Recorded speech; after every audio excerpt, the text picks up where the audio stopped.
নমস্কার, দীপ্তাস কিচেনে আজকে রান্নায় আপনাদের সাদর আমন্ত্রণ। আজ নিয়ে এসেছি এগ 65 রান্নার এক ইউনিক রেসিপি। প্রথমেই ডিম সেদ্ধ করে খোসা ছাড়িয়ে ডিমের কুসুম এবং সাদা অংশকে আলাদা করে নিতে হবে। তারপরে সাদা অংশকে ছোট ছোট টুকরো করে কেটে নিতে হবে।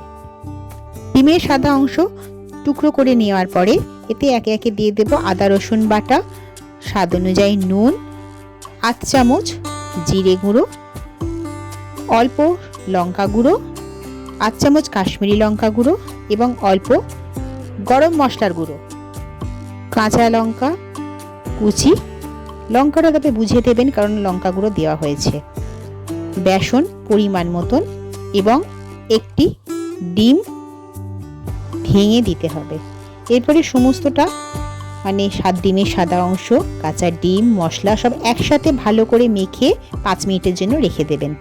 কড়াইতে তেল দিয়ে, অবশ্যই সাদা তেল গরম করে এই ডিমের মাখা অংশগুলোকে বড়ার আকারে দিয়ে 2 পিঠ সোনালি করে মাঝারি আঁচে ভেজে তুলে নেবেন। এগুলোকে তেল ঝরিয়ে তুলে নিতে হবে। এরপরে তেল একটু কমিয়ে নিতে হবে। ওই কম তেল আবার গরম করে রসুন কুচি, আদা কুচি এবং কারি পাতা ও সর্বশেষে কাঁচা লঙ্কা চিড়ে ফোড়ন দিতে হবে। একটু নাড়াচাড়া করে এতে ভেজে রাখা ডিমের টুকরোগুলো মিশিয়ে দিতে হবে।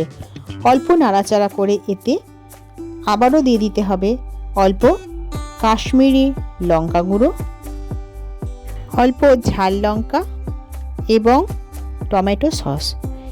এই 3টে উপাদানকে ভালো করে নাড়াচাড়া করে একটু কষিয়ে নিতে হবে। ব্যাস, এগ 65 পরিবেশনের জন্য একদম তৈরি। দেখলেন তো কত সহজ। রান্নাটা ভালো লাগলে একটা লাইক করে দেবেন। খুব শীঘ্রই আবার আমাদের দেখা হবে। আজ তবে আসি, ভালো থাকবেন, আনন্দে থাকবেন। নমস্কার।